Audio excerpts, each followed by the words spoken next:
नरवाना में सीसर गांव के मुख्य सिपाही रमेश की अचानक सड़क दुर्घटना में मौत हो गई।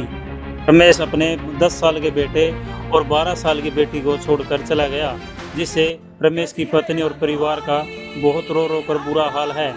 सारे गांव में मातम छाया हुआ है और सारे गांव की आंखें नम है। हर आदमी शोक की लहर में डूबा हुआ है। जब ये पता चला रमेश इस दुनिया में नहीं रहा तो पूरा गांव रमेश के घर पहुंच गया, जिससे पूरे गांव की आंखें नम थी और प्रशासन भी रमेश के घर मौजूद था। साथ में गांव का सरपंच भी मौजूद था। आसपास के इलाके में शोक की लहर थी। इस लहर को देखते हुए जब जब पता चला कि रमेश इस दुनिया में नहीं रहा तो आसपास के इलाके के लोग गांव सीसर में पहुंच गए। वहां पहुंचने के बाद रमेश की अंतिम यात्रा में शामिल हुए। इलाके के सभी लोगों की आंखें नम थी, जिसमें रमेश को राजकीय सम्मान के साथ अंतिम विदाई दी।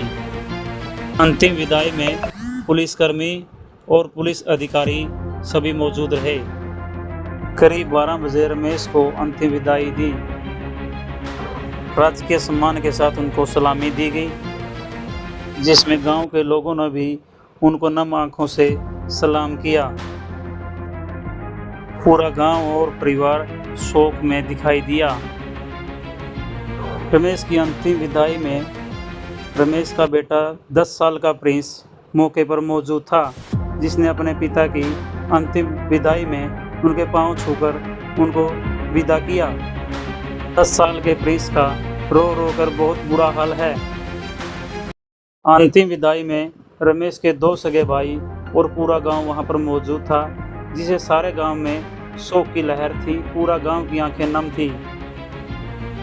रमेश के बेटे 10 साल के प्रिंस ने अपने पिता को अंतिम बार देखा, जिसे प्रिंस का रो रो कर इतना बुरा हाल था कि वो उसे समझाना मुश्किल हो पा रहा था।